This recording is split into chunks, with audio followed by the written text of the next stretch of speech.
Bonjour et bienvenue à notre méditation. Aujourd'hui, c'est le 22 décembre. Je continue de méditer avec vous dans 2 Corinthiens, chapitre 5, verset 17. Si quelqu'un est en Christ, il est une nouvelle création ou une nouvelle créature. Et aujourd'hui, je voudrais parler de cette nouvelle position que nous avons maintenant que nous sommes une nouvelle création.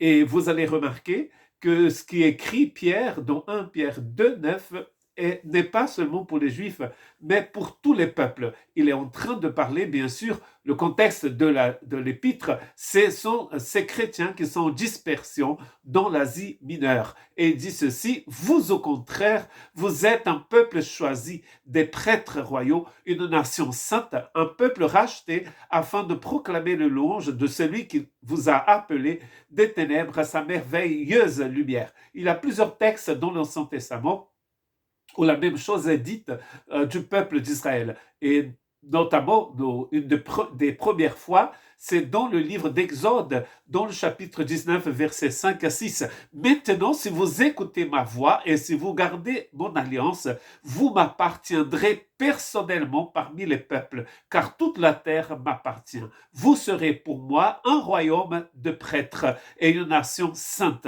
Voilà les paroles que tu diras aux Israélites. Donc c'est clair, ceci était destiné aux descendants d'Abraham.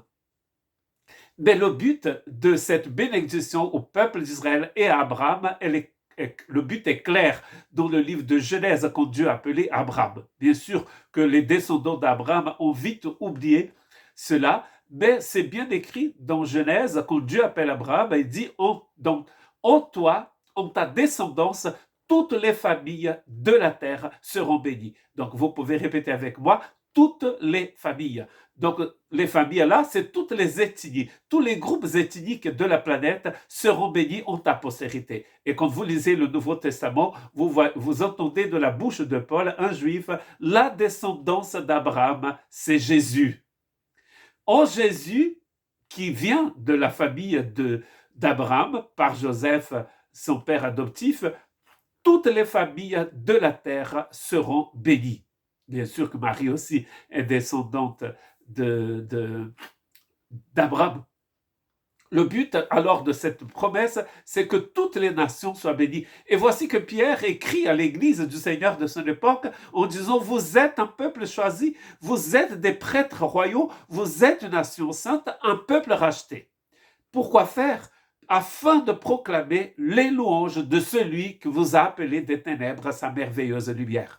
Donc ne laissez personne vous dire, parce que vous êtes noir, parce que vous êtes blanc, parce que vous êtes rouge, vert, parce que vous n'appartenez pas à une certaine nation, vous n'êtes pas des princes royaux.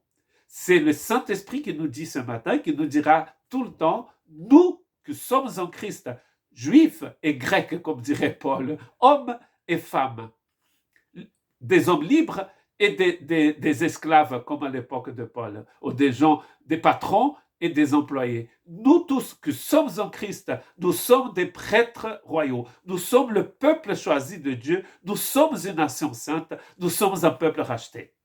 Et cela dépend entièrement de celui qui nous a appelés. N'importe de quelle couleur vous êtes, si vous êtes en Christ, vous êtes un prince royal, vous appartenez au Seigneur. Que Dieu vous bénisse.